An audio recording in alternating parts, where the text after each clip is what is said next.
Assalamualaikum warahmatullahi wabarakatuh. Perkenalkan, saya Bambang Eko Pribadi, Kepala SMP Negeri 5 Batu. Selamat berjumpa dalam masa pengenalan lingkungan sekolah tahun pelajaran 2021-2022. Tentunya dalam masa pandemi ini kita tetap harus semangat, tetap melaksanakan tugas sebaik mungkin dalam rangka untuk melawan semua masalah yang telah kita lalui bersama. Pada kesempatan ini, Bapak akan menyampaikan materi tentang wawasan Wiyata Mandala. Pada wawasan Wiyata Mandala, ada beberapa hal yang harus kita pelajari dan kita kenal bersama, sehingga saya menghimbau pada anak-anakku semua untuk memperhatikan dengan seksama, dengan serius, penuh konsentrasi, dan menyimak sebaik mungkin. Karena di akhir sesi ini, kalian harus mengerjakan tugas terkait dengan wawasan Wiyata Mandala. Untuk lebih jauh, sebelum kita mengenal apa itu wawasan Wiyata Mandala, alangkah baiknya kita pelajari dulu visi dan misi sekolah kita. Adapun visi dari sekolah kita adalah terwujudnya sekolah unggul dalam pembelajaran guna menghasilkan lulusan yang berakhlak mulia, berprestasi, kreatif, dan sadar lingkungan.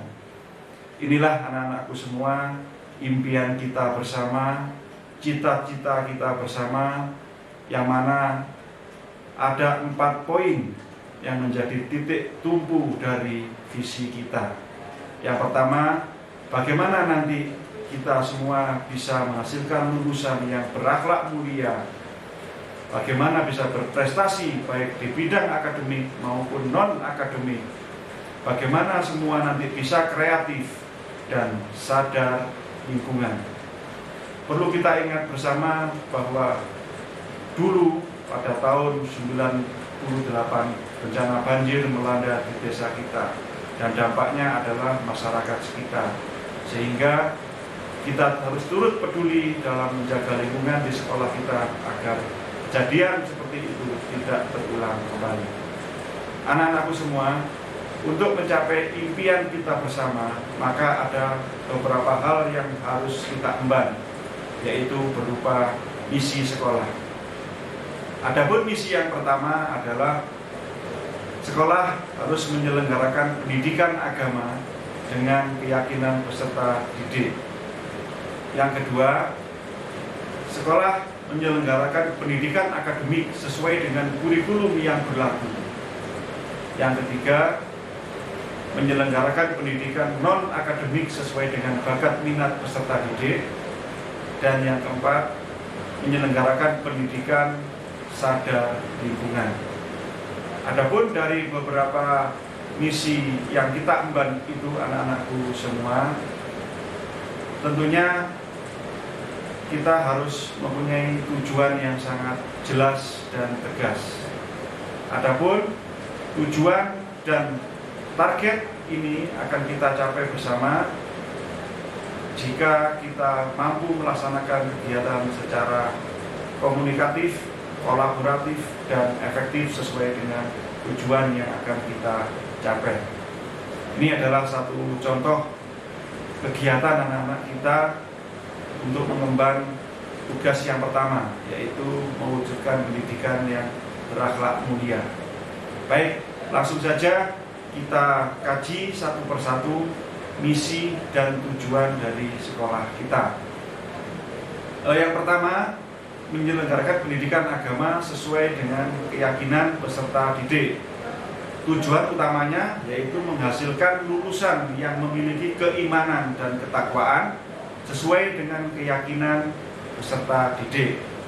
Yang kedua, tujuannya adalah menghasilkan lulusan yang memiliki prestasi akademik berdasarkan standar kompetensi yang ditetapkan dalam kurikulum. Nanti materi kurikulum juga akan dijelaskan dari tim manajemen SMP Negeri 5 Batu. Berikutnya, yang ketiga, kita mempunyai tujuan, yaitu menghasilkan lulusan yang memiliki prestasi non-akademik sesuai dengan bakat dan minat peserta didik. Dan yang keempat, kita akan menghasilkan lulusan yang sadar terhadap lingkungan. Adapun secara rinci, anak-anak bisa dibaca bersama-sama dengan seksama. Dari tahun ke tahun, tujuan dan target kita tingkatkan sampai pada akhir tahun nanti, yaitu genap sampai 100%. Nah, anak-anakku semua yang berbahagia, dari target-target ini tidak mungkin bisa dipenuhi tanpa ada usaha sadar. Tidak mungkin bisa kita ciptakan tanpa ada pengalaman-pengalaman yang harus kita lakukan secara bersama-sama, baik oleh pihak manajemen, pihak sekolah, pihak masyarakat, dan peserta didik. Untuk itulah maka diperlukan materi wawasan Wiyata Mandala. Apa sebenarnya arti dan makna dari wawasan Wiyata Mandala? Nah, dari bahasa segi harfiah, wawasan itu adalah suatu pandangan. Ya, cara pandang kita tentunya tidak hanya sekedar melihat, tapi juga melihat secara mendalam dari hati nurani yang paling dalam. Bagaimana wiyata atau suatu pendidikan, dan mandala itu adalah suatu lingkungan atau lingkaran.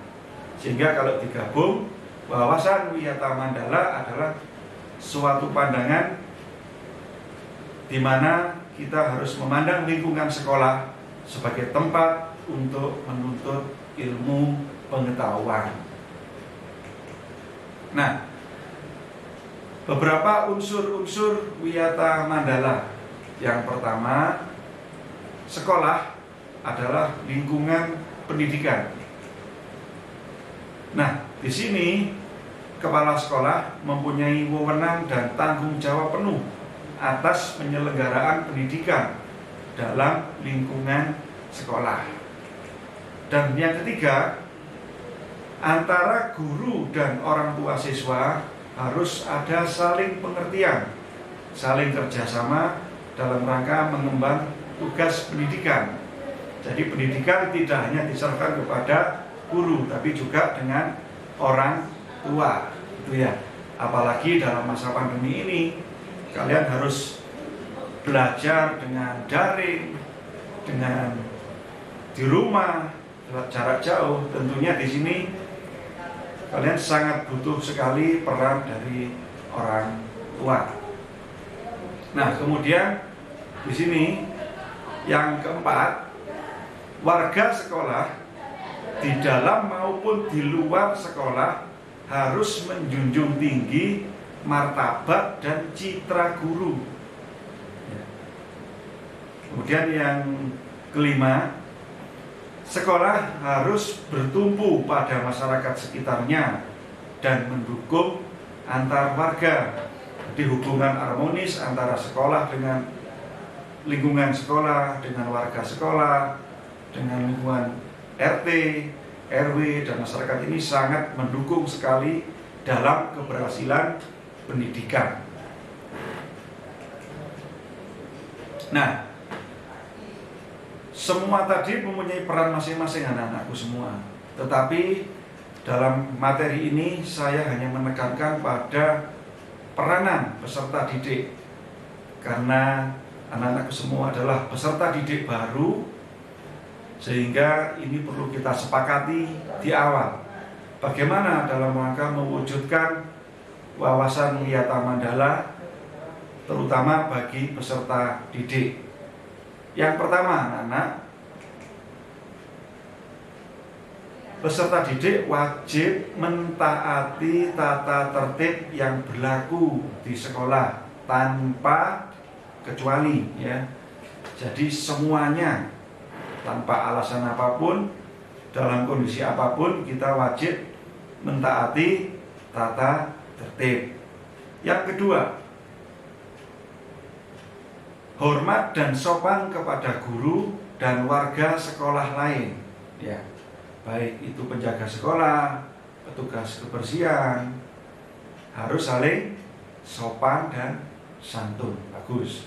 Yang ketiga, hormat dan sopan kepada teman. Nah, di sini penting sekali, sesama teman ini kalau kita tidak saling menghormati, ini akan sering menimbulkan pertengkaran. Perlu diingat bahwa kita akan selalu bergaul bersama teman, baik itu teman satu bangku, teman satu kelas, ataupun teman satu sekolah.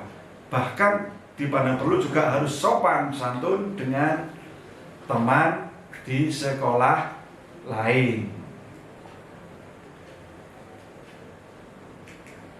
Berikutnya anak-anak, ini yang terpenting, belajar yang tekun.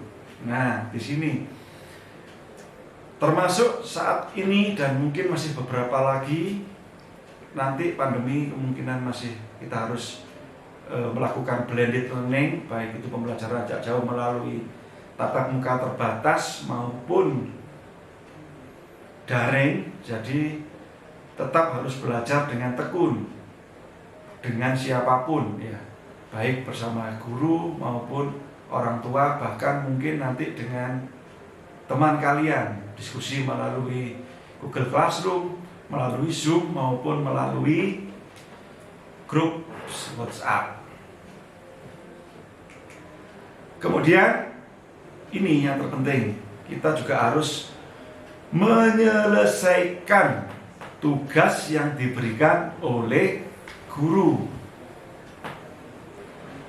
Baik, kenapa ini penting anak-anakku semua? Berdasarkan pengalaman, tugas-tugas yang diberikan oleh guru ini seringkali karena masa pandemi itu banyak yang meremehkan. Ya. Sebenarnya awalnya menganggap mudah,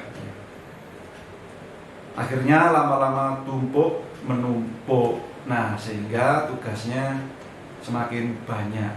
Seperti pepatah, sedikit-sedikit lama-lama menjadi bukit, itu masalahnya. Sehingga usahakan tugas diselesaikan tepat waktu. Berikutnya yang kelima, untuk mendukung Wiyata Mandala, peserta didik itu perlu dan wajib menjaga nama baik keluarga dan sekolah dimanapun berada. Sekali lagi saya tekankan, menjaga nama baik keluarga dan sekolah dimanapun berada. Ini anak-anak, kita ini adalah lingkungan sekolah. Ada ibaratnya panas setahun dibalas hujan sehari. Yang artinya jika kita sedikit berbuat salah itu terlihat akan salah semuanya. Jika ada satu peserta didik yang merusak citra nama baik sekolah atau keluarga, pastilah semua akan menerima dampak efek negatif buruknya. Gitu. Lanjut, kita yang penting ini anak-anak sekarang juga harus menjauhi narkoba. Ya.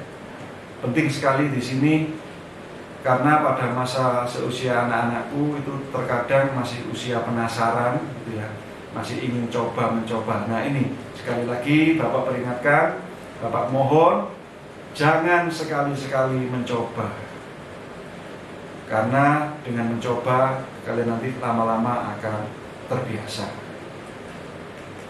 Kemudian berikutnya, ini yang tidak kalah pentingnya juga, kita harus menganggap semua fasilitas, baik itu fasilitas belajar, fasilitas mengajar di lingkungan sekolah ini kita rawat bersama ya. Jangan merasa ini, saya sering kali mendengar anak-anak guyon memang ya, hanya bergurau, tapi ini bahaya yang menimbulkan suatu kerusakan yang tidak sengaja tapi lama-lama menjadi sengaja. Suatu contoh,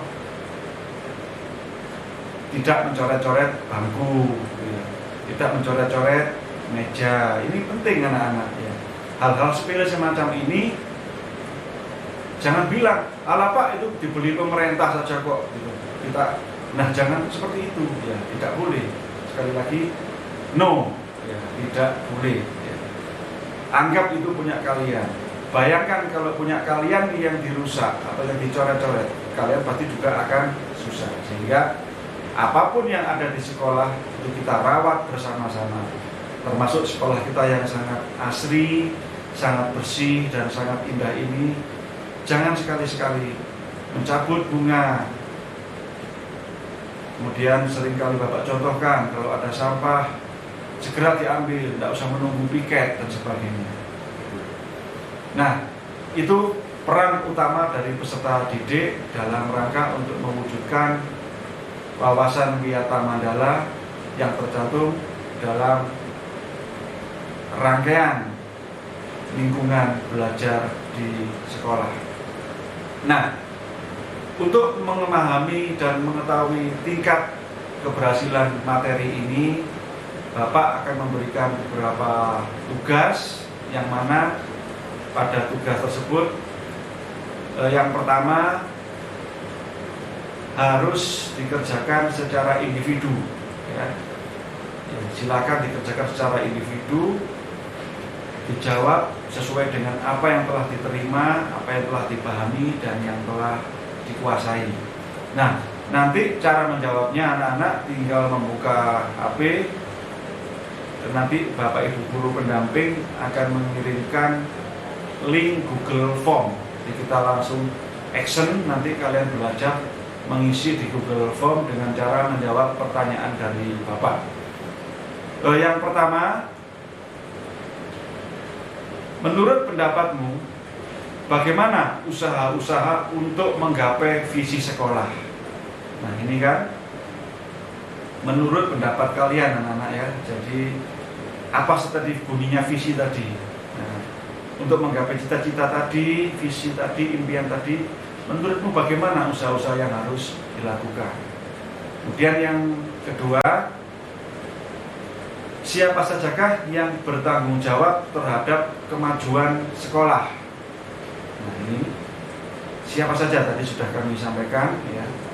Termasuk juga ada bocoran tadi, khususnya adalah peran dari peserta didik sendiri. Nah, tolong dijelaskan bagaimana cara-cara yang dilakukan.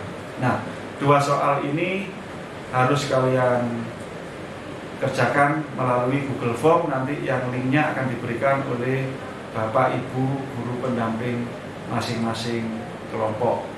Nah, tugas yang terakhir, yang ketiga, anak-anak, ini pasti kalian suka sekali membuat suatu poster sederhana. Nah, silakan anak-anak membuat poster sederhana.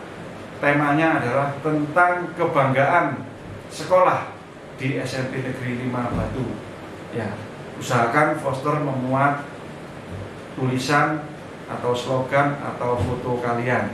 Jangan lupa menuliskan identitas, ya, biar nanti kita juga bisa saling mengenal. Begitu tugasnya. Tetap semangat anak-anakku semua. Sekali lagi, kita tidak boleh menyerah. Sekali lagi, kita tidak boleh menyerah dalam kondisi pandemi yang masih belum berlalu ini. Tetap semangat. Dengan kita kompak bersama-sama, pasti akan bisa melawan pandemi yang telah lama menyerang baik di negara kita maupun di dunia. Akhir kata dari Bapak, ada kurang lebihnya mohon maaf. Saya akhiri. Wassalamualaikum warahmatullahi wabarakatuh.